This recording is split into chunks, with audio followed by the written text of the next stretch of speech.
माननीय सदस्यगण, माननीय अध्यक्ष महोदय,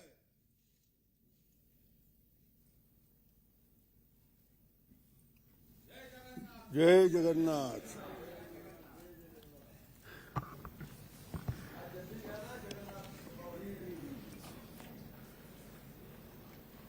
प्रश्न क्रमांक 1 श्री कुंवर सिंह निषाद। माननीय अध्यक्ष महोदय, प्रदेश में लगभग 25 लाख मछुआरा परिवार निवासरत हैं और आज उनके हित के संबंध में ये बड़ा प्रश्न माननीय मंत्री जी से मेरा है और माननीय मंत्री जी से मैंने पूछा था और मंत्री जी का जवाब आया है। प्रश्न ख के जवाब में मंत्री जी ने अपने जवाब में उल्लेख किया है कि वर्तमान प्रभावशील नीति के तहत समिति अवलिक समूह में एक ही परिवार के एक सदस्य अधिक हो सकते हैं का कोई उल्लेख नहीं है। राज्य शासन के विभिन्न अधिनियम और नियम के तहत पंजीयन मछुआ समिति या समूह पट्टा आवंटन हेतु पात्र होंगे। माननीय अध्यक्ष महोदय, मैं आपके माध्यम से माननीय मंत्री जी से यही जानना चाहूंगा कि आपने जो जवाब दिया है, क्या किसी सहकारी समिति के सदस्यों का निर्धारण सदस्यता पंजीयन एवं संचालन का वर्तमान मछली पालन नीति के तहत किया जाता है या छत्तीसगढ़ सोसाइटी अधिनियम 1960 तथा उसके नियमों एवं उप विधियों के अनुसार सहकारिता विभाग द्वारा किया जाता है? माननीय अध्यक्ष मंत्री जी। जवाब। अध्यक्ष महोदय, माननीय सदस्य के द्वारा जो जानकारी मांगा गया था उसमें एक एक बिंदुवार हमने जानकारी दिया है। इसके बावजूद जहां तक आप नीति के संबंध में जानकारी चाहे हैं तो हमारा जो नवीन मछली पालन नीति 2022 है वो अभी प्रभावशील है। उसी नीति के तहत अभी तक मछुआ सहकारी समितियों को और समूहों को प्रदाय किया गया है पट्टा। माननीय अध्यक्ष महोदय, ये तो परिशिष्ट के माध्यम से जवाब आ गया है। मेरा स्पेसिफिक प्रश्न है कि जब सारी चीजें आप 2022 मछुआ नीति के तहत कर रहे हैं तो अभी जांजगीर में एक बड़ा मुद्दा सामने आया था माननीय अध्यक्ष महोदय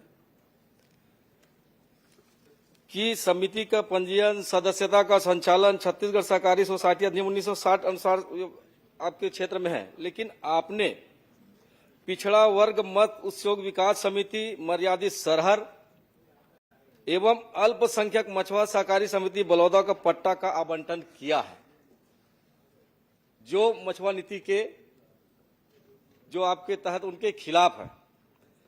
यदि आपने वह कार्यालय पंजीयक संस्था छत्तीसगढ़ रायपुर के पत्र क्रमांक माननीय अध्यक्ष महोदय पंजीयन 2014/2450 द्वारा मत्स्य सहकारी समिति पंजीयन के संबंध में दिशा निर्देश के अनुसार नियम विरुद्ध, क्योंकि क्रम से बलौदा में 7 परिवार से 14 सदस्य एवं सरहर में 4 से 8 सदस्य ऐसे हैं जो गैर मछुआ समाज के हैं और ये अल्पसंख्यक है, मतलब पूरे परिवार उनके मछुआ समुदाय से संबंधित नहीं, उसको आपने पट्टा आवंटित कर दिया है। और 39 साल से जो समिति वहां पर पंजीकृत हैं वो आज तक मछुआ सहकारी समिति बलौदा 39 वर्ष समिति उसे नहीं मिला है। और यदि उन लोग मांग किए तो माननीय अध्यक्ष महोदय, उस समिति के और उस समुदाय के, हमारे समुदाय के 21 लोगों के ऊपर FIR हुआ है। FIR 21 लोगों के ऊपर। मांग हम करते हैं, अपने अधिकारों की लड़ाई लड़ते हैं, लेकिन ये सरकार आप चाहते हैं, मैं यही चाह रहा हूं कि यदि निषाद जी लड़ाई लड़ते हो लेकिन पढ़ तो देख देख के रहे हो, देख देख के पढ़ रहे हो। नियम अधिनियम तो बताना पड़ेगा ना। आपको अपने समुदाय की समस्या ही नहीं मालूम है। अरे समस्या मैं बचपन से वही काम कर रहा हूँ, बचपन से वही काम कर रहा हूँ, मुझे पता है निषाद जी समुदाय की समस्या। आप प्रश्न कर लीजिए। मेरा कहने का मतलब यह माननीय अध्यक्ष ज्यादा महोदय, नहीं। यदि आप मछुआ सहकारी समिति को छोड़ के गैर मछुआ सहकारी समिति को प्राथमिकता क्रम में डालकर आवंटन किए हैं तो क्या ऐसे अधिकारी जो दोषी पाए गए उनके खिलाफ कार्रवाई करेंगे और जो पात्र हैं उनको ये तालाब आवंटित करेंगे क्या? चलिए। अध्यक्ष महोदय, जहां तक समिति के अवैध होने की बात आपने किया है, ये समितियां तो अभी तक वैध हैं। रही बात कि उसमें कोई अनियमितता हुई है तो इसकी जांच भी समिति के द्वारा पहले भी माननीय वहाँ के स्थानीय कलेक्टर के माध्यम से जो शिकायतें आई थी उसके आधार पे जांच हुई है, जांच के रिपोर्ट आए हैं। उसमें भी इन्होंने बताया है कि कोई गड़बड़ी नहीं हुई। इसके बावजूद मुझे लगता है कि इसमें कुछ और हमें जांच करने की आवश्यकता है। हम उसके विधिवत हम जांच करा रहे हैं समिति के माध्यम से। चलिए, क्या जांच करा रहे हैं और बता दीजिए। जो भी माननीय- जांच में जो तथ्य आएंगे, माननीय आप अध्यक्ष, जांच तथ्य क्या के चाहते आधार हैं पर- उतना बताइए। मैं तो तथ्यों सीधा के चाहता हूँ एक आधार पे विधानसभा की समिति बने या उस समिति में मुझे शामिल करें, मैं उनके साथ बैठूंगा और जो भी क्योंकि संबंधित विभाग के जिसने जांच किया और जो जिसको पट्टा मिला वो स्वयं लिख के दिया है कि मैं अपने निजी उपयोग के लिए अपने बहन के नाम से भी पट्टा जारी किया हूं, उसके नाम से एनओसी जारी किया हूं। जांच और के माननीय लिए- अध्यक्ष महोदय, एक आपसे प्रश्न है जांच के लिए तो सहमत हो गए ना। जी। उसके बाद एक प्रश्न आपसे माननीय अध्यक्ष महोदय कि ग्राम पंचायत द्वारा जो प्रस्ताव दिया जाता है वो केवल 6 महीने तक वैलिड रहता है। माननीय अध्यक्ष महोदय, 6 महीने के अंदर आपने संबंधित समिति को अगर पट्टा जारी नहीं किया तो ऑटोमेटिक वो निरस्त हो जाता है। तो आपने 18 माह तक उसे स्टैंड रखा और 18 माह के बाद उसी समिति को आपने पुनः पट्टा आवंटित कर दिया। ये सबसे बड़ी विसंगति माननीय सभापति बताइए महोदय। मंत्री जी।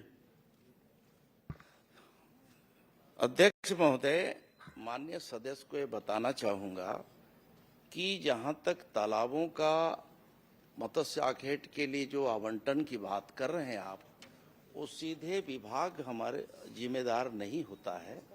इसमें कोऑपरेटिव अधिनियम के तहत प्रक्रिया के तहत संबंधित जो आवेदन करता है उनको जो प्राथमिकता है, जो मछुआ नीति है, उस नीति के तहत प्राथमिकता क्रम में हम उन्हें आवंटित करते हैं। और इसमें भी अगर इस प्रक्रिया में कहीं कोई गड़बड़ी हुई है तो उसमें हम निश्चित तौर पे हम कार्रवाई करेंगे। चलिए मान जी। और वैसे भी मान जी। अध्यक्ष महोदय, ये प्रकरण, ठीक। इस बारे में माननीय सदस्य को मैं बताना चाहूंगा कि यह प्रकरण चूंकि माननीय न्यायालय को भी गया था और बहुत सारे वहाँ ये न्यायालय में भी चल रहे हैं अभी। ठीक। ये न्यायालय वाला मैं अभी उल्लेख नहीं कर, केवल जो विभाग से होता है, विभाग के माध्यम से जो गलती हुई है माननीय अध्यक्ष महोदय, उस संबंध में मैंने बात किया और सीधा अध्यक्ष महोदय, मैं ये भी बताना चाहूंगा कि इसके बावजूद वहां पे और भी तालाब हैं। अगर उस समिति को आप चाहते हैं कि किसी को उनको जिनके साथ नाइंसाफी हुई है, न्याय नहीं हुआ है, तो उन समितियों को भी हम देने के लिए हम तैयार हैं, उनको हम आवंटित करेंगे। चलिए बहुत। पर्याप्त संख्या में लेकिन वहाँ वो पे जो तालाब है तालाब। जो विभाग बाकी लोगों एक को मिनट करने दीजिए। आप ही का प्रश्न है। जो विभाग के अधिकारी के द्वारा लिख कर दिया गया है कि ये तालाब आपके जल क्षेत्र आपको दिया जाएगा, उस जल क्षेत्र छोड़ कर मतलब उस जल क्षेत्र को छोड़ दिया जाता है और संबंधित अधिकारी के द्वारा वो मछुआ समिति को धमकी दिया जाता है कि ये वाला छोड़ दीजिए, बाकी हम देंगे।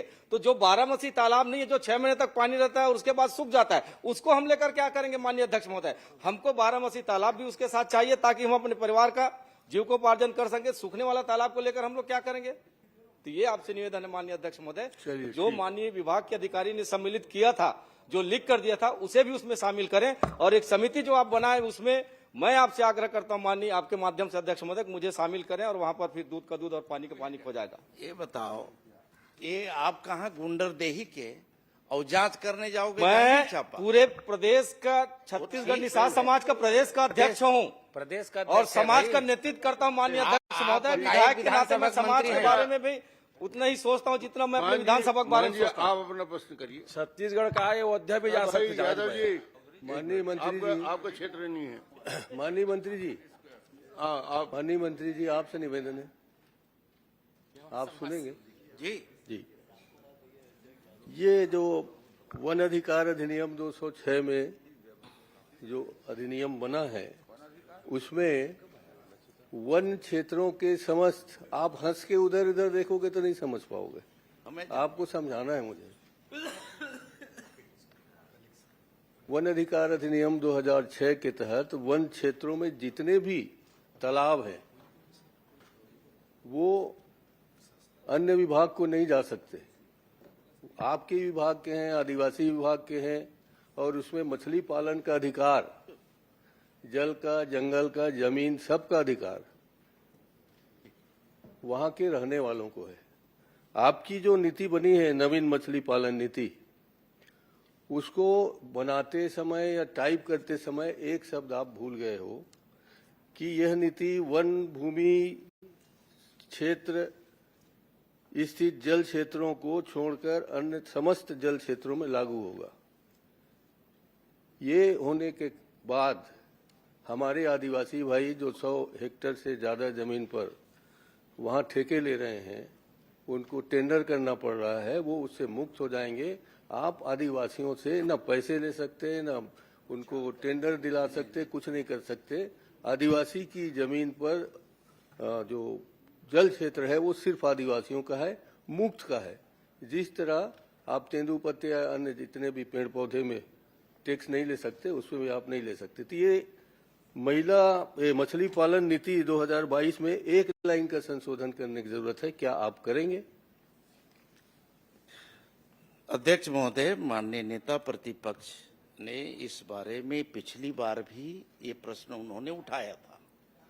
और अध्यक्ष महोदय, ये नीति कोई हमारे समय की बनी हुई नहीं है। तो हमारे समय की ये नीति यही जवाब आप उस समय भी दिए थे।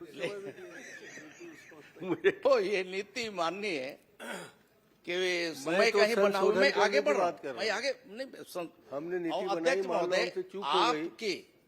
आपके मनसा के अनुरूप, और आपने जो चूंकि इस बारे में प्रश्न उठाया है, पिछली बार भी ध्यान आकर्षित कराया था, और तब से विभाग इसे काफी संवेदनशील इशू मानते हुए हम एक नई नीति की ओर हम अभी बढ़ रहे हैं, और नया नीति हम ला रहे हैं। उसमें बहुत सारे कुछ कमियां हैं, उन कमियों को दूर करने का प्रयास किया है।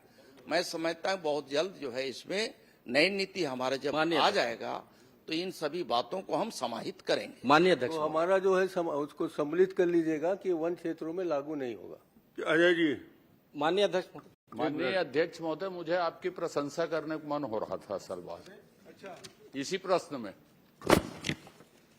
माननीय मंत्री जी, मैं आपसे आग्रह करूंगा कि 2022 की जो नीति उस समय के तत्कालीन छत्तीसगढ़िया बोलने वाले लोगों ने बनाई है, उसके एक पॉइंट, और आपने जो बनाया था उसमें मैं एक लाइन बोल देता हूं। उसका कारण है आपकी 2022 की मछुआरा नीति में एक 1.5 को आप पढ़ लीजिए, मैं पढ़ देता हूं। 1000 से अधिक हेक्टेयर, 200 अधिक हेक्टेयर, पंजीकृत व्यवसायिक संस्था, कंपनी, फर्म, समूह, व्यक्ति को 10 वर्ष के लिए आवंटित किया जाएगा।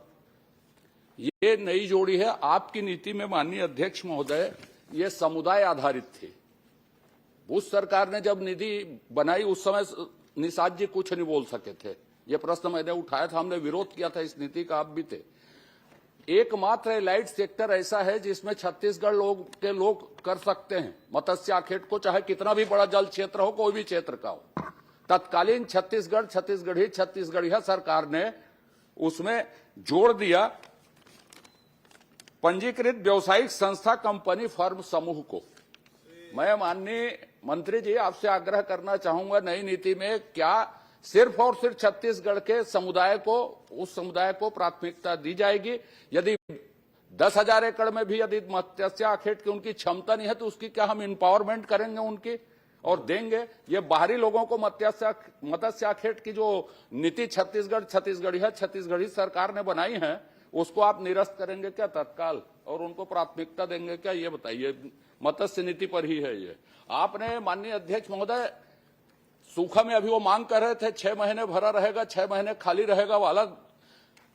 आपके समय में उसमें छूट का भी प्रावधान था, मैं पढ़ सकता हूं उसको, पट्टा राशि में राहत देने का। ठीक है ना, नीतिगत विषय है, मंत्री जी इस पे बोलेंगे। नहीं, निश्चित ही अध्यक्ष महोदय, माननीय हमारे विद्वान सदस्य ने प्रश्न सबका ध्यान आकर्षित कराया है। अध्यक्ष महोदय, हमारे कृषि एलाइड सेक्टर में हमारे जो मत्स्य पालन विभाग है इसका बहुत महत्व है, और निश्चित ही छत्तीसगढ़ में बहुत संभावना है। इन संभावना को देखते हुए हम व्यापक स्तर पर इसकी हम कार्य योजना बना के काम कर रहे हैं।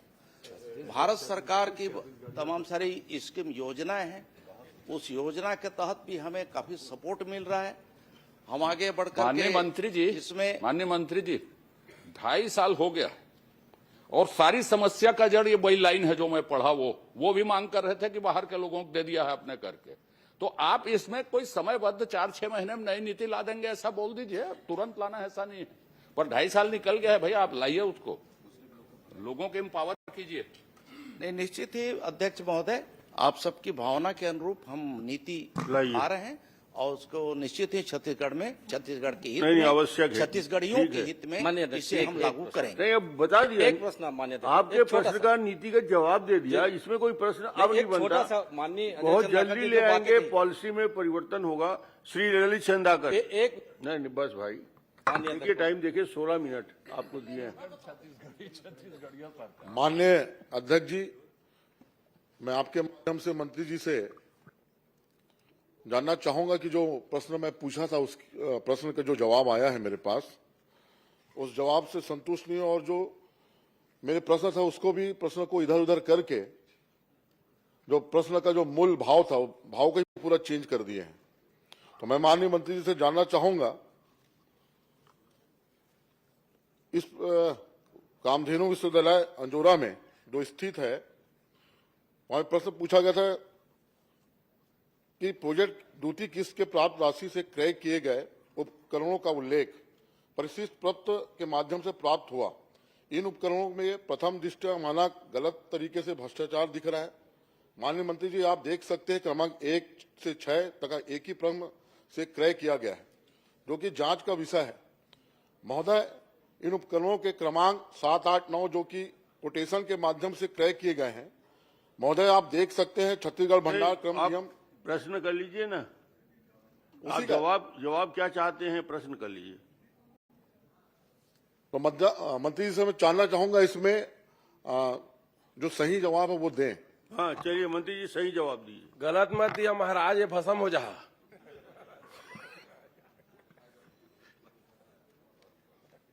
अध्यक्ष महोदय, अब सदन के अंदर तो हम सही जवाब ही दिए हैं। आपको इस जवाब से आपको कोई आपत्ति हो, कोई और तथ्य हो तो आप लाइए, सामने लाइए, उस पे हम कार्रवाई करेंगे। राम विचार जी छेड़छाड़ नहीं करते, प्रश्नों में भी नहीं करते, बाहर भी नहीं करते छेड़छाड़। वो टीका देख के मरना है का छेड़छाड़ करके? प्रश्न खामे के अनुसार समस्त उपकरणों की सूची, खरीदार फर्म का नाम एवं गारंटी अवधि का जानकारी दें। किन उपकरणों की खरीदी भुगतान पूर्व में डेमो में से हुआ और किन की नहीं हुआ।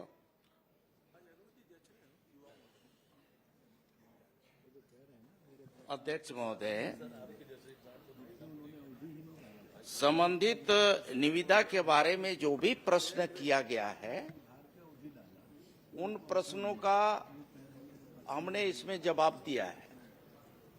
और जहां तक तमाम सारे मशीनरी की बात है, ये सभी मशीनरी जो उपकरण परचेज हुए हैं, 1 से 6 तक के उपकरण जेम के यही बीट से जो शामिल थे, इसलिए एक ही कंपनी के L1 आया था, जिसे ये निविदा उन्हें दिया गया। माननीय मंत्री जी, इसमें 7, 8, 9 कोटेशन के माध्यम से किया था, जबकि पूर्व में है कि जेम्स के द्वारा खरीदी करना है।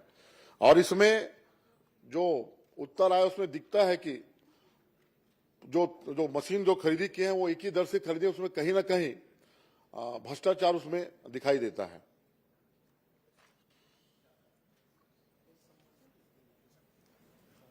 अध्यक्ष महोदय, जो भी उसमें गड़बड़ी आप बता रहे हैं, आप लिख के दे दीजिए और मैं समझता हूं कि उसके आधार पे हम फिर से जांच करवा लेंगे। चलिए, इसमें कहीं किसी को बचाने की कोई बात ही नहीं। ठीक। माननीय मंत्री जी, कुलपति जी द्वारा वहां इसमें जांच बैठाया गया और खुद ही उसमें जांच किए गए। जो प्रथम कमेटी जो बना गया था, उस कमेटी के द्वारा प्रथम जो खरीदी हुआ उसमें भ्रष्टाचार पाया गया, ऐसा प्रथम दृष्टि दिखता है और कुलपति ने भी कहा है। लेकिन दूसरी खरीदी भी जो हुआ उसी कमेटी के द्वारा किया गया। तो ये जो पहले कमेटी जो भ्रष्टाचार में शामिल किया पाया गया और उसी कमेटी से फिर दूसरे बार जब खरीदी हुआ फिर उससे खरीदी किया गया, तो क्या ऐसे जो अधिकारी उस पर कार्रवाई होगा, जांच समिति, स्वतंत्र जांच समिति बनेगा? देखिए, जहां तक संबंधित निविदा के बारे में आपने जानकारी चाहा है, पहले के बारे में बताया कि उसमें गड़बड़ी हुई, गड़बड़ी के बाद फिर से टेंडर हुआ, निविदा निकाला गया और निविदा में भी फिर से उसी को दे दिया गया। तो अध्यक्ष महोदय, ये सब तो उनके उस समय के निर्धारित जो निविदा निकाला गया था और उस निविदाकार ने उसमें L1 आया तो इसलिए उसी को मिला। और इसके बावजूद अगर इसमें मैंने पहले भी बता दिया है कि जिन विषयों की ओर आपकी आशंका है या आपकी आपत्ति है, तो आप उसमें लिखित में आप लिख के दीजिए, हम विषय दे दीजिए मंत्री जी को, इन लोगों का हम जांच करा लेंगे। जांच के लिए तैयार हैं मंत्री जी, आप लिख के दे दीजिए। अध्यक्ष जी, आपके महोदय से एक बहुत संवेदनशील मामला है। इसी यूनिवर्सिटी से 100 अभी एक विज्ञापन निकला है 100 पदों का, और 100 पदों को जो विज्ञापन निकला उसमें पूरे कानून को, सरकार के जो कानून उसको ताक में रखते हुए विज्ञापन निकाला गया है। उसमें भी कहीं ना कहीं गड़बड़ी की पूरी आशंका है। तो मैं चाहूंगा माननीय मंत्री जी से, क्या इस भर्ती की प्रक्रिया को सरकार के जो कानून उनके हिसाब से कराएंगे? और यहाँ पे एक संबंधित वहां पे एक कर्मचारी है डॉक्टर मनोज गेंदले, जो मूल्य कार्य शिक्षण से है लेकिन ज्यादा वो प्रशासनिक काम करते हैं। 14 वर्ष से डिप्टी रजिस्ट्रार के पद पर काबिज है। क्या इस पे कार्रवाई करेंगे मंत्री जी और स्वतंत्र जांच एजेंसियों से इसमें जांच कराएंगे क्या? अध्यक्ष महोदय, आप सबको मालूम है कि चूंकि ये विश्वविद्यालय का विषय है और सीधे हमारा उसमें अधिकार नहीं होता है। विश्वविद्यालय अधिनियम के तहत जो हमें प्रदत्त जो अधिकार है, उस अधिकार के तहत हम जो भी कार्रवाई हो सकती है हम उसे परीक्षण करा करके पूरे हम कार्रवाई कराएंगे। मैं माननीय ठीक है, बहुत जवाब आ गया। प्रश्न के संदर्भ में आपने कहा कि प्रश्न में छेड़छाड़ किया गया है, तो मैं आपको बता दूं कि प्रश्न में अवधि नहीं था और अवधि ना होने की वजह से वो अनिश्चित स्वरूप का था।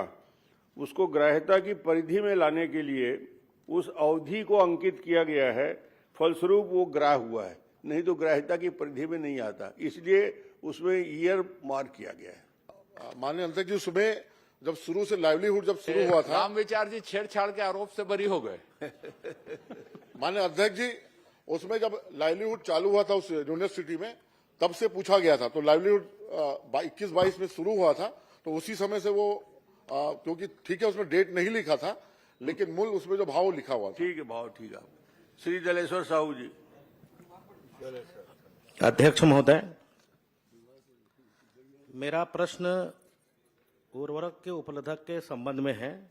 अब इस संबंध में हमारे पूरे विधायक लोग, श्री अटल श्रीवास्तव, पुंडूलाल मोहले, राम कुमार यादव, द्वारकाधीश, लखेश्वर बघेल, डॉक्टर चरणदास महंत जी, भूपेश बघेल, अजय चंद्राकर, कुंवर निषाद, श्रीमती भावना बोहरा जी ने पूरे खाद के ऊपर चिंतन करके प्रश्न आंसर क्वेश्चन लगाया हुआ है।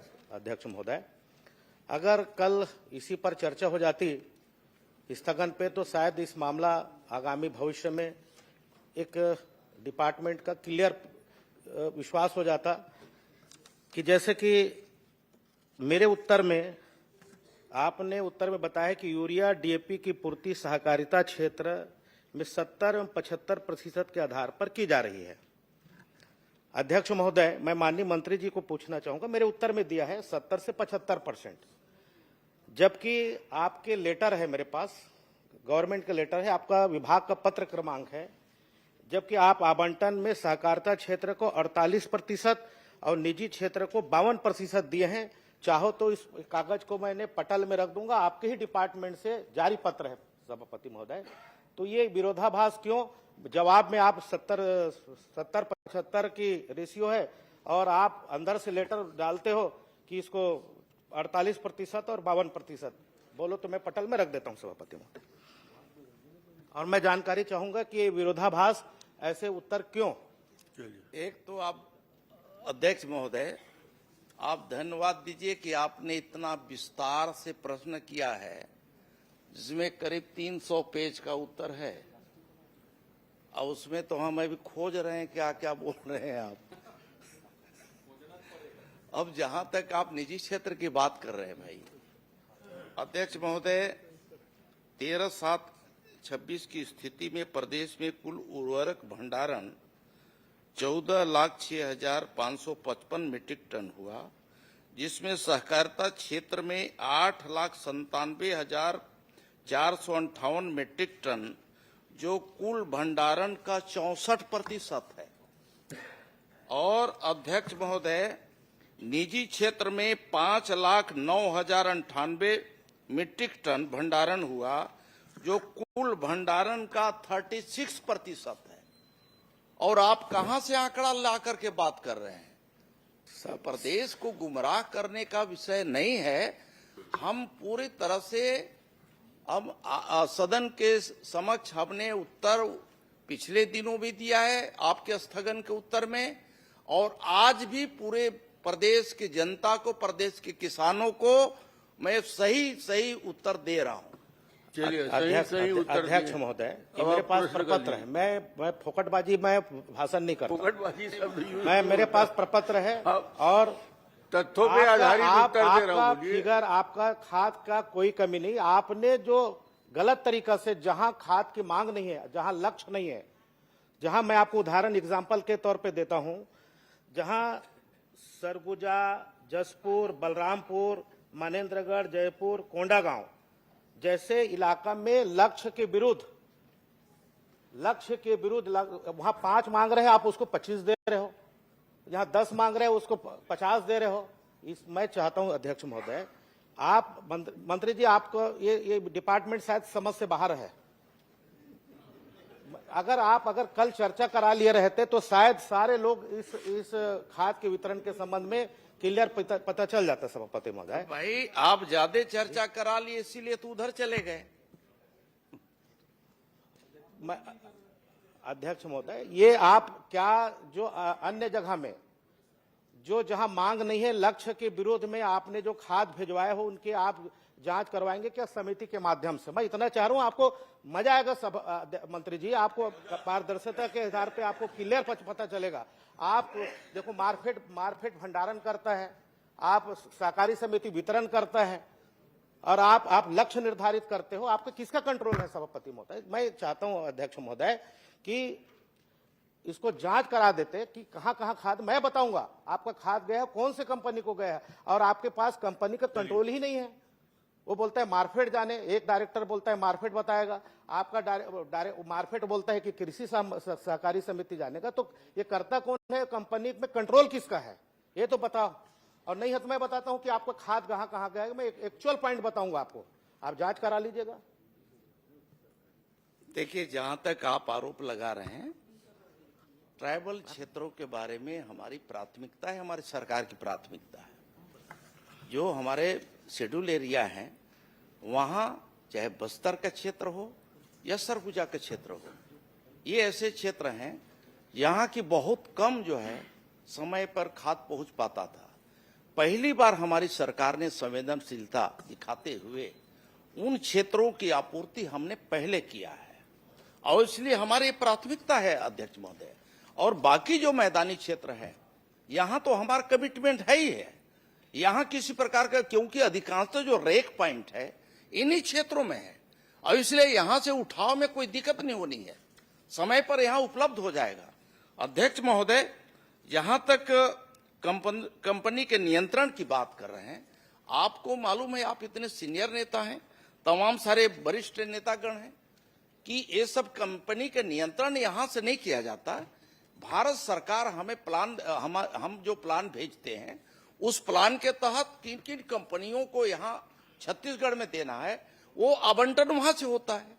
अब हमें वो रेक पॉइंट, किस रेक पॉइंट पे किस कंपनी का वहां रेक लग रहा है, कौन सा खाद कहाँ पे आ रहा है, ये जब आने के बाद हम यहाँ से प्लानिंग करते हैं कि किन क्षेत्रों में हमें पहले प्राथमिकता देनी सभा और पहले ये भी नहीं होता था। अध्यक्ष महोदय, लेकिन हमने इस बार व्यवस्था किया है अध्यक्ष महोदय, कि हम निवेदन है। छत्तीसगढ़ से यहाँ मुख्यालय से आदेश मैं करेंगे ये चाहता और हूं उसके कि- आधार पे हम किसानों को जो जरूरत है उस जरूरत के मुताबिक अध्यक्ष हम वहाँ पे महोदय, खाद हम पहुँचाएंगे। अध्यक्ष महोदय, आगे जवाब आ गया। अध्यक्ष महोदय, मैं चाह रहा हूं कि गलत जगह जो खाद गई है उसकी तो जांच कराएंगे क्या? मैं इतना चाह रहा हूं, आप एक बार जांच तो करा लीजिए मंत्री जी।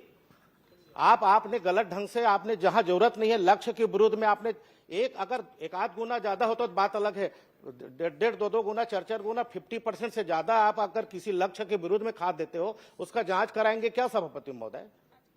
जांच का तो औचित्य ही नहीं क्यों है, औचित्य नहीं है क्योंकि सब? आप जो तथ्य आप रख रहे हैं वो आपका तथ्य जो है गलत है। ये मेरा वो ये किसका तथ्य दस्तखत को है? तोड़ मरोड़ के आप रख रहे हैं और इसलिए मैं समझता हूं कि आज की स्थिति में आप अपडेट करिए अपनी जानकारी को और उस आधार पे आप अपडेट करेंगे तो अध्यक्ष उसका महोदय, जवाब आप अध्यक्ष महोदय, भूपेश मैं बघेल निवेदन जी, चाहूंगा कि- क्रमांक 4 हो गया। अध्यक्ष महोदय, आगे आगे अब वो जवाब आ गया। अरे जांच करवा दीजिएगा अध्यक्ष महोदय, बिल्कुल क्लियर है कि मैं औचित्य नहीं है बोल रहे हैं मंत्री जी। आप भूपेश जी, आप आप बाद में ब्लैक में लाया जाएगा, ऐसा है औचित्य वही है। माननीय अध्यक्ष महोदय, ये तिल्दा नेवरा ब्लॉक के ग्राम अलदा, गुलगुल, देवरी के जमीन आवंटन का मामला है।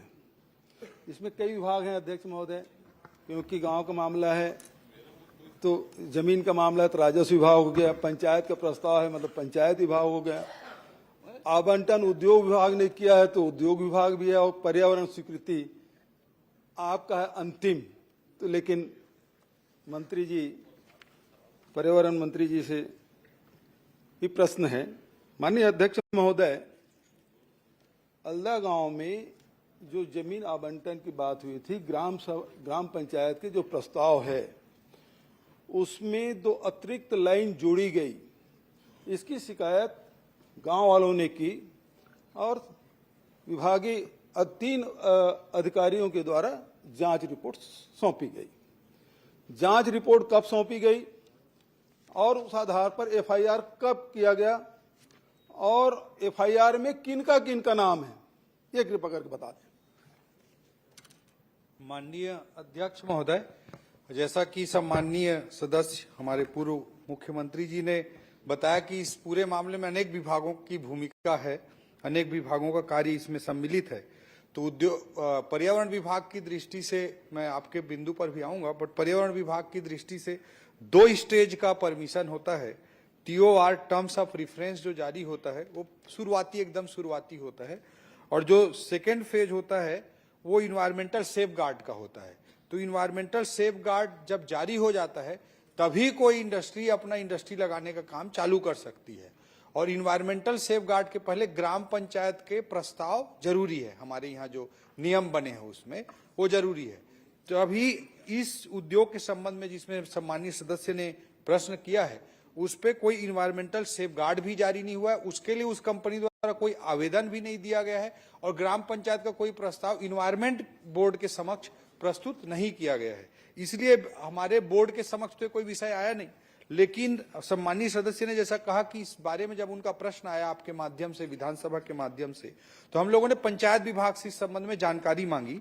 तो उसमें निश्चित रूप से शिकायत भी हुई थी कि लोगों ने गलत तरीके से लोगों ने उसमें ग्राम पंचायत का प्रस्ताव पारित किया है, ये शिकायत भी हुई थी। और एसडीएम के माध्यम से सीओ जनपद पंचायत, तहसीलदार और नायब तहसीलदार, जैसा सम्मानीय सदस्य ने स्वयं कहा, 3 सदस्यीय कमेटी बनी, और कमेटी बनने के बाद उसने जांच किया है, और जांच करने के बाद एफआईआर भी उस पर दर्ज किया गया है। लेकिन जो जांच की गई थी सभा अध्यक्ष महोदय, वो 6 जून 2025 का है, मैंने भी जानकारी लिया था। और इसमें जो एफआईआर दर्ज हुआ है थाना में, तिल्दा नेवरा थाना में, वो 22 जून 2026 का है। ये जो डेट है। नहीं, मैंने तो ये पूछा किनके खिलाफ, वो भी उत्तर दे दीजिए। जी। माननीय अध्यक्ष महोदय, ये भी मैंने जानकारी थाने से मंगाई है, और थाने से जो प्राप्त जानकारी और ओवरऑल पंचायत विभाग से जानकारी प्राप्त हुई है उसमें जो बिना नाम वाला जो FIR होता है वो दर्ज किया गया और पुलिस इसकी विवेचना कर रही है। अज्ञात से नाम से FIR दर्ज हुई है और क्योंकि उसमें ये जांच रिपोर्ट की भी प्रति यहाँ पर उपलब्ध है जिसमें कहा गया है कि गांव जांच रिपोर्ट स्पष्ट कहता है अध्यक्ष महोदय कि वहां पर चर्चा की गई थी कि ये प्रस्ताव पारित नहीं करना है, इस तरह की बात जांच रिपोर्ट में दिखती है साफ तौर पर, लेकिन लास्ट में 2 लाइन प्रस्ताव पारित होने का लिखा गया है, ये भी जांच रिपोर्ट कहता है। तो उस 2 लाइन जो लिखा गया है जांच रिपोर्ट में जो गलत तरीके से पाया गया है उसके आधार पर पुलिस ने FIR दर्ज किए अज्ञात के नाम से। पुलिस विभाग के माध्यम से थाने के माध्यम से इसकी विवेचना की जा रही है और जो भी दोषी होंगे उनके खिलाफ निश्चित रूप से कार्रवाई की जाएगी। माननीय मंत्री जी, आपने राजस्व विभाग के, गृह विभाग के, उद्योग विभाग के सारे विभागों का जवाब आपने दिया और अपने विभाग में आज आपने संशोधित उत्तर दिया है। बचत विभाग के उत्तर तो ठीक दे रहे हैं लेकिन अपने विभाग में संशोधित उत्तर आपने दिया है और आपने मौखिक उत्तर में इसका उल्लेख भी किया है। जी, मेरा सवाल तो यह है अध्यक्ष महोदय कि ये कह रहे हैं कि मंत्री जी कह रहे हैं कि अज्ञात के खिलाफ सवाल उठता है कि जो पंजीयन रजिस्टर है पंचायत का वो तो सचिव के पास रहता है, वो सरपंच के देखरेख में रहता है, तो अज्ञात कैसे? प्राथमिकी को सरपंच के और सचिव के खिलाफ होना चाहिए क्योंकि आप 1 साल से FIR नहीं किया अध्यक्ष महोदय। 1 साल लगा प्रतिवेदन आने के बाद, उसके पहले और लड़ाई चलती रही, उसके बाद जांच कमेटी बनी, जांच कमेटी की रिपोर्ट आया, उसके 1 साल बाद FIR हुआ और एक FIR हुआ तो वो भी अज्ञात के खिलाफ। तो भाई आप सरपंच को क्यों बचा रहे हैं, सचिव को क्यों बचा रहे हैं? और सबसे बड़ी बात यह है ये जो 2 कंपनी है जिसको अलाट हुआ है जमीन, उसको वही तो लाभार्थी है, तो इनके नाम जब तक कि नहीं लाएंगे तब तक की जांच कैसे करेंगे आप? माननीय अध्यक्ष महोदय, सरकार इसको निश्चित रूप से संज्ञान में ली है, तभी SDM के आदेश पर पंचायत विभाग और राजस्व विभाग को जोड़ते हुए जांच कमेटी भी बनी है, जांच रिपोर्ट भी आ गई है, जांच रिपोर्ट भी सम्मानीय सदन में प्रस्तुत किया गया है, सम्मानीय सदस्य को दिया गया है और इस पे पुलिस ने FIR भी दर्ज किया है। और मैं आपके माध्यम से सम्मानीय सदस्य को, सम्मानीय सदन को कहना चाहूंगा कि पुलिस विभाग इसकी विवेचना कर रही है और इस विवेचना में सरपंच अगर दोषी होगा तो सरपंच के खिलाफ कभी कार्रवाई होगी, अगर सचिव दोषी होगा तो विवेचना में आएगा तो उसके खिलाफ भी कार्रवाई होगी, अगर कोई तीसरा व्यक्ति भी कोई किया होगा तो उसके खिलाफ भी कार्रवाई होगी। विवेचना में जो आएगा उस पर निश्चित रूप से कार्रवाई होगी। पुलिस विभाग इसकी विवेचना कर रहा है। बहुत हो गया, पर्याप्त नहीं आया मैं निवेदन कर कार्रवाई के लिए आपने जिस बिंदु को ध्यान आकर्षित किया था, एक प्रश्न और छोटा। माननीय अध्यक्ष महोदय, मंत्री जी सही जा रहे हैं लेकिन मैं आपसे पूछना चाहता हूं कि messrs Balaji sponge iron limited और मेसर्स अग्रसेन स्टील एवं पावर लिमिटेड, क्या इनको जमीन आवंटित हुई है और कोई क्या उस जमीन के डायवर्सन हो गया है? चूंकि सारी शिकायतें हो गई है, थाना में FIR दर्ज हो गया है, तो क्या मंत्री जी यहां घोषणा करेंगे उस आवंटन को निरस्त करते हुए इनके खिलाफ FIR करेंगे? माननीय अध्यक्ष महोदय, जैसा कि जमीन आवंटन के बारे में सम्मानीय सदस्य ने प्रश्न पूछा है, तो जमीन आवंटन का काम राजस्व और उद्योग विभाग के माध्यम से होता है और जो भी इसमें विषय होगा, पर्यावरण की दृष्टि से मैंने कहा कि इन्वायरमेंट सेफगार्ड जो जारी होता है, जब तक ग्राम पंचायत का प्रस्ताव नहीं आएगा इन्वायरमेंट सेफगार्ड कभी भी किसी भी हालत में जारी नहीं किया जाएगा। माननीय मंत्री जी, मैंने आपसे पूछा क्या आवंटन निरस्त करेंगे, क्योंकि आप पूरे सरकार की ओर से जवाब दे रहे हैं, क्योंकि बहुत सारे विभाग इन्वॉल्व है और बहुत सक्षम मंत्री हैं, विद्वान मंत्री हैं आप, और आप IAS रह चुके हैं, कलेक्टर रह चुके हैं, जानकारी है आपको। तो सबसे पहली बात, निरस्त करेंगे क्या? और पंचायत के सरपंच और सचिव और साथ ही ये दोनों उद्योग जो लाभार्थी है उनके खिलाफ FIR करेंगे? माननीय अध्यक्ष महोदय, जो भी नियम प्रक्रिया के अंतर्गत होगा, जिस विभाग से भी संबंधित होगा, आदरणीय मुख्यमंत्री विष्णुदेव साय जी की सरकार है, उस पर निश्चित रूप से उचित कार्रवाई नियम एक साल लग गया अध्यक्ष महोदय FIR कराने में। हम जो भी गलत होगा आंदोलन किए, अध्यक्ष महोदय गाँव वाले आंदोलन किए तो FIR हुआ। गलत क्या होगा तो सरपंच के खिलाफ होगी। हो रही है, अंदर बांट किया जा रहा है अपने में, तो तीसरे व्यक्ति के खिलाफ होगी। ये भी गलत किया जा रहा है। जी के जवाब से असंतुष्ट होकर सदन को गुमराह किया जा रहा है बार बार। आरोपियों को बचाना बंद करो, उद्योगपति को बचाना बंद करो।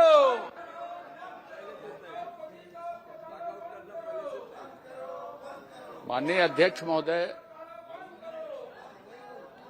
ये छत्तीसगढ़िया सरकार तत्कालीन का मुख्य रहते तो इस प्रश्न को पूछने में और मजा आता। रायपुर स्थित सेवाग्राम की वित्तीय भौतिक स्थिति में मेरा एक प्रश्न है माननीय अध्यक्ष महोदय। मैं आपको इसकी एक लाइन में बिना समय खराब किए पृष्ठभूमि बताता हूं। पिछली सरकार में लोक धन का कैसा दुरुपयोग किया गया, बिना किसी उसके आपको एक दो उदाहरण बता देता हूं। इंटरनेशनल बोर्डिंग स्कूल NRDA में अब वो जैसे 700 लोगों की क्षमता बना रहे हैं, तो उसका हॉस्टल बना है 350 लोगों का। वो कब शुरू होगा, कैसे शुरू होगा, कोई नहीं जानता उसको। अंतर्राष्ट्रीय टेनिस अकादमी बना के उसमें 22 करोड़ रुपया खर्च कर दिए गए। वो कैसे चलेगी उसको भगवान नहीं जानता अभी। अब उसी क्रम में ये आया है, क्या बोलते हैं उसको, सेवाग्राम। मैं माननीय मंत्री जी से ये जानना चाहता हूं, सेवाग्राम के लिए आपने 129 करोड़ रुपये लगभग स्वीकृत किए, जिसमें 104 करोड़ रुपया व्यय हो गया। तो ये सेवाग्राम है क्या चीज? आपने लिखा ये किया जाएगा, वो किया जाएगा, लेकिन क्या किया जाएगा नहीं बताया। अब राम राज्य भी लिखा है इसमें आपने, तो राम राज्य कैसा था उसमें कल चर्चा कर लेंगे अपन। आज नहीं करते हो राम राज्य कैसा था उसमें। तो ये राम के नाच झंडा बजरंगबली रिसा है, ओकर चोरी कर ले हुआ था। ये आपने लिखा है आजादी की लड़ाई, तो विजिटर प्लेयर्स हम कलाकार रहेंगे, तो कलाकार नेता प्रतिपक्ष जी भी हैं, वो रहेंगे कि वो यादव जी भी कलाकार हैं, वो दिलीप कुंवर सिंह निषादे सब कलाकार हैं। ये लोग तो व्यक्तिगत रूप से कलाकार हैं, आपके पूरा खानदान कलाकार है, पूरा खानदान।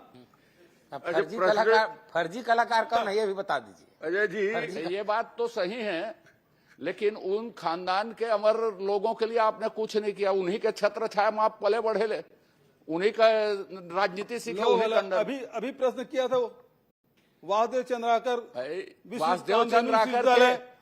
चंद्राकर के बाद और कलाकार बहुत सारे। महासिंह दाऊ का आपने क्या किया बता दीजिए, वो भी मेरे रिश्तेदार हैं उसी भाई के। लक्ष्मण जी के लिए आप दोनों इस प्रकार बात करते रहेंगे, ये क्या उचित है?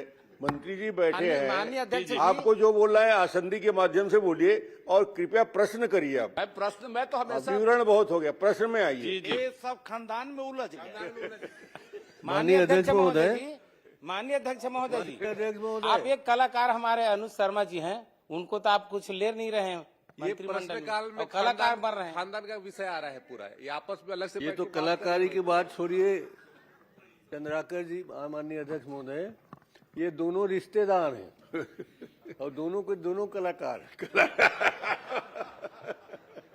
नहीं। हम इसमें मैं खंडन कर देता हूं, हम रिश्तेदार नहीं है, पर उनके चाचा जी मेरे गुरु हैं, ये मैं स्वीकार करता हूं। जी जी, उनके चाचा जी मेरे गुरु हैं। गुरु भाई हो गए। ये कैसा, आप भी उससे मिलिएगा डॉक्टर साहब, बहुत ऊंचे दर्जे के। चलिए प्रश्न में आइए। माननीय मंत्री जी, तो इसके अभिप्राय क्या थे, बनाने के उद्देश्य क्या थे, और इतनी राशि व्यय की गई, वो बाकी शेष राशि का क्या उपयोग होगा? और स्पेसिफिक जैसे मैं कुछ शब्द में, आपने फ्रीडम वॉक एवं राष्ट्र निर्माण की प्रक्रिया, तो राष्ट्र ये क्या है, इसका मतलब क्या है, ये बताइए, थोड़ा समझाइए। राम राज्य की संकल्पना ये क्या है? राम राज्य माने आप कुछ भी लिख देंगे एक लाइन और उसमें राज्य का 125 करोड़ रुपया फूंक देंगे, ये तो अस्वीकार्य है। या तो आप एक दो कॉन्सेप्ट को बताइए, सदन जानना चाहते इस बात को, फिर मैं आगे पूछूंगा।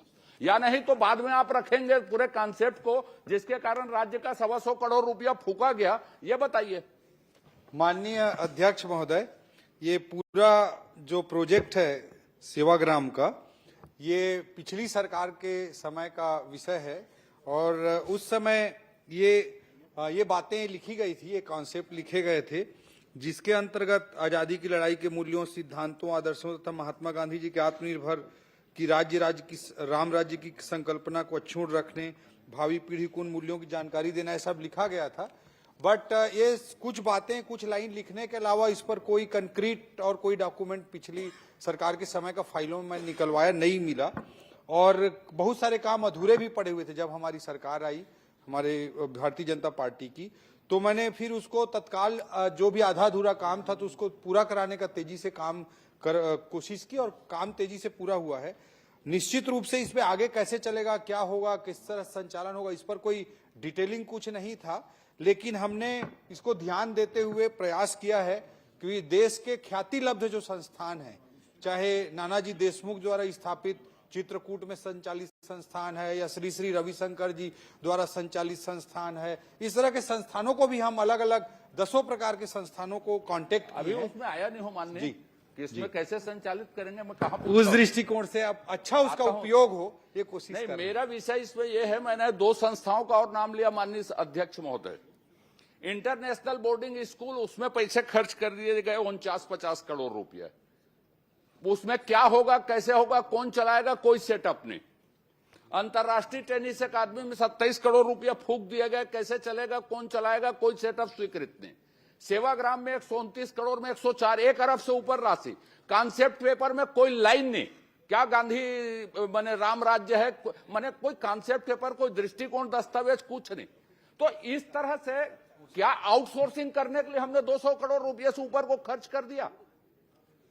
क्या ऐसा आप वित्त मंत्री हैं इसलिए मैंने एनआरडीए के भी हैं, क्या ऐसी राशि खर्च की जा सकती है कि बिना कॉन्सेप्ट पेपर के, बिना सेटअप के, बिना कोई उसके दृष्टिकोण के इतनी राशि खर्च कर दी गई? उसके चलाने के कुछ सिस्टम अभी तक तय नहीं। मैं तीनों संस्थाओं के नहीं है, मैं तो आप प्रश्न एक ही में। तो क्या ये अनियमितता की श्रेणी में आता है कि नहीं आता है, ये बताइए। बिजनेस रूल के खिलाफ है कि नहीं है, ये बताइए। वित्तीय जो बजट अधिनियम है उसके खिलाफ है कि नहीं है, ये बताइए मुझको। माननीय अध्यक्ष महोदय, एक और संस्था का जैसे कि सम्माननीय सदस्य ने जिक्र किया इंटरनेशनल स्कूल का, वो भी काफी बड़ा कैपिटल एक्सपेंडिचर वाला प्रोजेक्ट रहा है, वो भी पिछली सरकार के समय का ही है और उसका भी कैसे संचालन होगा, जैसे सम्माननीय सदस्य ने चिंता जाहिर की है, वो निश्चित रूप से बड़ी चिंता है। और जब भी हम सरकारी बजट का प्रयोग करते हैं, जब भी हम लोक धन का उपयोग करते हैं, तो उससे ज्यादा से ज्यादा आउटपुट कैसे आए, आउटकम कैसे आए, उस दिशा में हमको सोच करके करना चाहिए। और ये नियमों में भी इस तरह की बातें निश्चित रूप से हैं। तो हमारी सरकार आने के बाद चाहे सेवाग्राम हो, आप कैसे चलाएंगे मैं बाद में पूछूंगा। आपने स्वीकार किया लोक धन में आउटकम का ध्यान रखा जाता है। मैंने वही पूछा कि आपके बजट अधिनियम में, आपके बिजनेस रूल में, आपके 200 करोड़ रुपए में इसी 129 करोड़ रुपए मान लीजिए ये खर्च कर दिए गए बिना किसी योजना के, तो इस पर कार्रवाई बनती है कि नहीं बनती है? किन किन नियमों का उल्लंघन हुआ है कि नहीं हुआ, ये मैं पहले जानना चाहता हूं, फिर आप संचालन कैसे करेंगे उसको पूछूंगा। माननीय अध्यक्ष महोदय, मैं सारे रूल्स रेगुलेशन जो भी इस दिशा में है सम्माननीय सदस्य को उपलब्ध करा दूंगा। नहीं, मुझको नहीं, इसको प्रदेश जानना चाहती है। 200 करोड़ रुपया किसी व्यक्ति की स्वेच्छाचारिता के में नहीं खर्च किया जा सकता, किसी की इच्छा सम्मान करने के लिए लोक धन नहीं है। आप बताइए, अभी आपसे आग्रह है, आप बता सकते हैं कि ये अनियमितता की श्रेणी में आता है कि नहीं आता है, और जिम्मेदार अधिकारी या लोक सेवक जो भी रहे कोई कार्रवाई करेंगे क्या ऐसे दुरुपयोग में? माननीय अध्यक्ष महोदय, दोनों प्रोजेक्ट जो सम्माननीय सदस्य ने चिंता जाहिर की, गिराया मैं एक आपके बाहर है अंतर्राष्ट्रीय टेनिस अकादमी जी, 3 प्रोजेक्ट की चर्चा की है सम्माननीय सदस्य ने अध्यक्ष महोदय। तीनों के तीनों पिछली सरकार के समय के विषय हैं और मैं निश्चित रूप से, मैंने जैसा कहा कि जो भी नियम कानून उपलब्ध है मैं सम्माननीय सदस्य को भी करा दूंगा और ये निश्चित रूप से कोई भी लोग धन का व्यय करते हैं तो उसका ज्यादा से ज्यादा लोकहित उससे सुनिश्चित होना चाहिए। पिछली सरकार के समय क्या सोचकर उसको बनाया गया, क्या सोचकर किया गया, वो मैं नहीं जानता, लेकिन फिर आपके माध्यम से मैं सदन को अवगत कराना चाहूंगा कि उसका बेस्ट कैसे उपयोग हो सकता है। हमारी सरकार के अलग अलग विभाग उस पर जरूर प्रयास कर रहे हैं। शिक्षा विभाग के माध्यम से स्कूल का संचालन होना है। माननीय, आप ठीक बोल रहे हैं, मेरा ध्यान आप चलाएंगे, चलेगा, वो सब चीजें ठीक है। मैं तो एक बात जानना चाहता हूं, सिर्फ उसको बता दीजिए कि क्या बिना सेटअप, बिना योजना, बिना किसी उद्देश्य के एक नाम में सेवाग्राम बनेगा, इसमें 200 करोड़ रुपया किन नियमों के तहत, मैं उन नियम को मेरे को उपलब्ध क्यों कराएंगे? आप तो ज्ञानी हैं, मैं भी ज्ञानी मानता हूं आपको, मजाक में नहीं बोल रहा हूं मैं सदन में। तो उसमें क्या कार्यवाही बनती है जिम्मेदार लोगों के ऊपर? आपका बजट अधिनियम क्या बोलता है उसमें? आपके सिस्टम क्या बोलते हैं? बिजनेस रूल बोला कि हम सेवाग्राम बनाएंगे, 200 करोड़ रुपया जनता फूंक दिया हमने स्कूल में और उसमें, और कहेंगे कि नियम हम बाद में बताएंगे। तो हाउस किस लिए है, विधानसभा किस लिए? इसीलिए है कि आप जनता के सामने ये आए और इसकी पुनरावृत्ति भविष्य में मत हो। शासन जनता की इच्छाओं का सम्मान करे, किसी एक व्यक्ति की इच्छा का सम्मान करना शासन नहीं है। तो इसको सुनिश्चित करेंगे क्या आप? ये बताइए। जांच और सुनिश्चित कार्रवाई के भविष्य में ये न, यदि नियम में नहीं है तो इसको सुधारा जाएगा। ये कुछ कांक्रीट घोषणा कीजिए। माननीय अध्यक्ष महोदय, ये स्वेच्छाचारता, एक व्यक्ति के स्वेच्छाचारता, ये सब बातें आ रही है। आप स्पष्टीकरण क्यों दे रहे हैं इसमें? आप क्यों स्पष्टीकरण दे रहे हैं? अभी प्रश्नोत्तर चल रहा है। मैं अध्यक्ष की अनुमति से बोल रहा हूँ। मैं अभी तो मेरा पूरा नहीं हुआ है माननीय अध्यक्ष महोदय। भाई मैं अध्यक्ष से अनुमति लिया, अध्यक्ष महोदय अभी तो मैं पूछ रहा हूँ, मेरा उत्तर आ जाए। और मैंने किसी का नाम नहीं लिया, किसी के ऊपर आरोप नहीं लगाया। मैं तो बिजनेस रूल पूछा, मैं तो नियम प्रक्रिया पूछा। स्वेच्छाचारिता कोई असंसदीय भी नहीं है यदि आप स्पष्टीकरण दे रहे हैं। इतना ये ज्यादा ज्ञान होने बहुत तकलीफ होती है अध्यक्ष महोदय। आपके ज्ञान को तो प्रदेश भुगत रहा है 200 करोड़ को, मेरे ज्ञान को छोड़िए।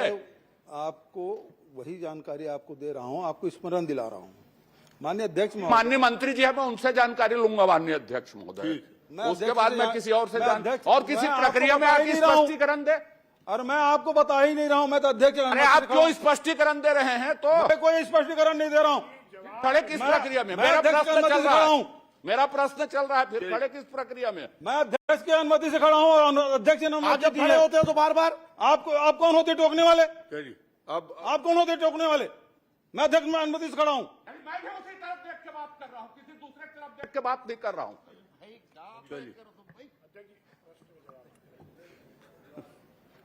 चलिए आप रहने दीजिए अध्यक्ष महोदय। चलिए मंत्री जी। माननीय अध्यक्ष महोदय, अभी होकर कका गुरुरी से अब वो हो गए दुश्मन शुरू हो गए। वाह, नेता प्रतिपक्ष जी, मेरा प्रश्न चल रहा है। अजय जी अब जवाब सुनिए, आप जवाब सुन लीजिए। आपको भी खड़े नहीं होना चाहिए दूसरे भाई। हम लोग कभी इनके प्रश्नों पर खड़ा हो जाए तो इनको आपत्ति हो जाती है। कृपया बैठिए, आप जवाब खड़ा हो जाते बार बार। भूपेश जी कृपया बैठिए। माननीय अध्यक्ष चलिए महोदय, जवाब आ जाए। प्रश्न बहुत देर हो गया, जवाब दीजिए आप। माननीय अध्यक्ष महोदय, जो भी मैंने स्पष्ट किया है कि जो भी सारे रूल्स मैं सम्मानित सदस्य को उपलब्ध कराऊंगा और बिजनेस रूल के जो भी वायलेशन होंगे उसको भविष्य में भी कोई दूसरी सरकार भी ना करे, इस तरह की कोई मिस्टेक ना हो, इस तरह गलतियां ना हो, गड़बड़ियां ना हो, उसके लिए भी हम प्रयास करेंगे।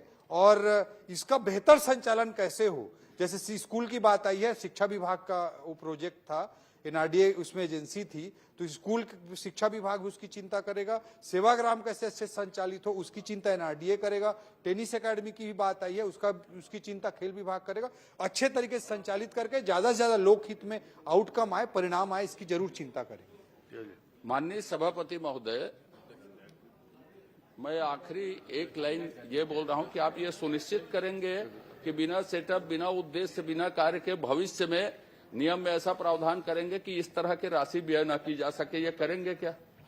निश्चित रूप से अध्यक्ष महोदय, सम्मानीय सदस्य का जो कंसर्न है बहुत इंपॉर्टेंट है। लोक धन का सही उपयोग होना चाहिए और इस संबंध में कोई भी प्रोजेक्ट पूरी स्पष्ट कंक्रीट प्लानिंग के साथ आए, इस दिशा में निश्चित रूप से सकारात्मक प्रयास करेंगे और जरूर स्टेप लेंगे। अब आप किसी को भी मौका दें, मुझे आपत्ति नहीं। बीच में किसी का भी खड़ा हो जाए।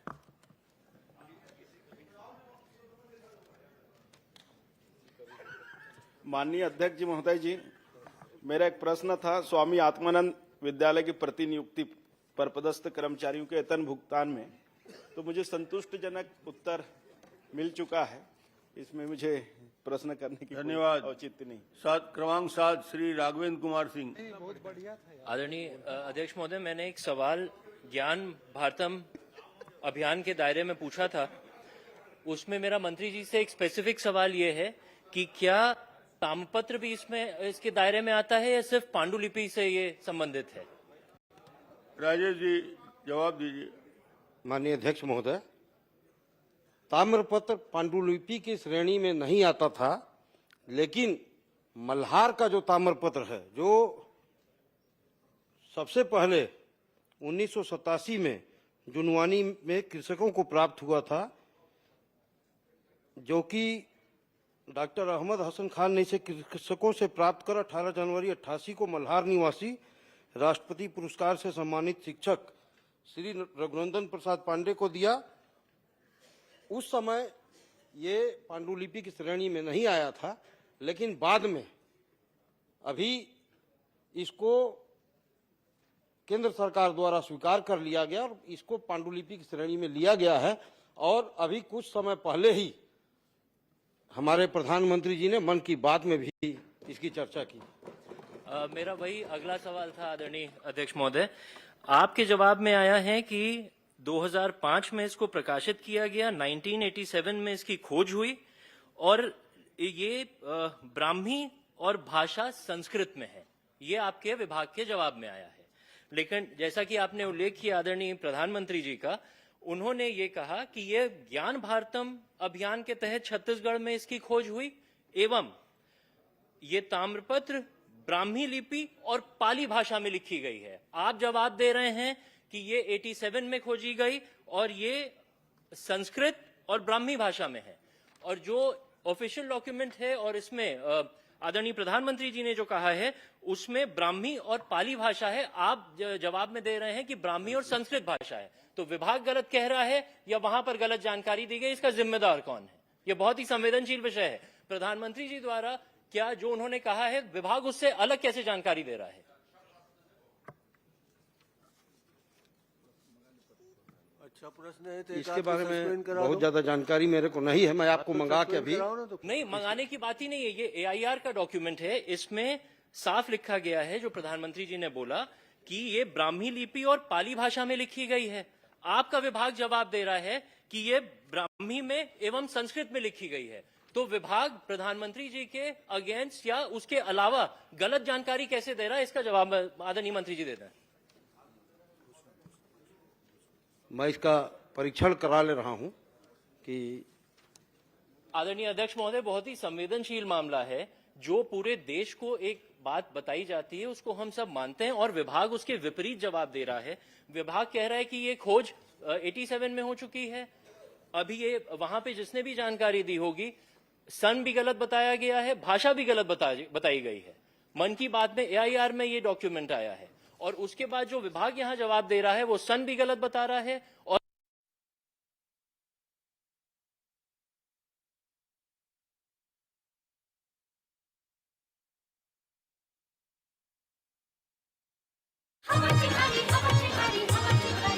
छत्तीसगढ़ के ऐतिहासिक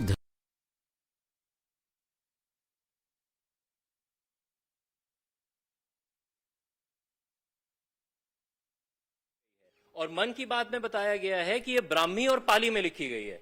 दोनों अलग है। मैं इसकी जांच मंत्री जी आप ये बता दीजिए कि कौन गलत बोल रहा है, आपका विभाग कि माननीय प्रधानमंत्री जी? मैं चूंकि जानकारी नहीं है, मैं स्पष्ट रूप से बोल रहा हूं इसके बारे में। मेरे को प्रधानमंत्री जी, माननीय प्रधानमंत्री जी कभी गलत नहीं बोलते, डिपार्टमेंट वाले गलत बोल रहे हैं। हाँ, तो वो तो प्रधानमंत्री जी जो बोल देंगे, लकीर के फकीर हैं, उपलब्ध उसमें जाना ही है। उपलब्ध करा देंगे। अभी मेरे को जिसने गलत जानकारी दी है उस पर क्या आप कार्रवाई करेंगे? बिल्कुल नियमानुसार उसके ऊपर कार्रवाई करेंगे। श्री राम कुमार यादव जी। माननीय अध्यक्ष महोदय जी, समय बहुत कम है। मैं बस यही कहना चाहता आपके माध्यम से मंत्री जिला चंद्रपुर चंद्रहासिनी मंदिर में देश विदेश के घूमे में आते, आज तक वहाँ 2 साल में 2 रुपया आप नहीं करे है। आज वहाँ काम सुकृति करिए का माँ चंद्रहासी के मंदिर के में। बिल्कुल, चंद्रहासिनी मंदिर के साथ साथ बगल में जो एक मंदिर है नाथलदाई, दोनों के डीपीआर बनत है और बहुत जल्दी अच्छा व्यवस्था करल जाही। मंदिर के बाहर जो चौक है, वो मंदिर के बाहर जो चौक है ओला भी यही में शामिल करके पूरा सौंदर्यीकरण करल जाए। वहाँ पर मरीन ड्राइव स्वीकृति हो रही से, चूंकि महानदी के खड़ में बसे चंद्रहासी माँ निरस्त हो गए, निरस्त हो गए। ऊ लाभ जो है पूर्ण स्वीकृति दिया का नहीं कर पाई हमारी सरकार करी चिंता डीपीआर बनत है और बहुत अच्छा वहाँ कार्य करल जाही। काल समाप्त। बैठिए। पत्रों का पटल पर रखा जाना।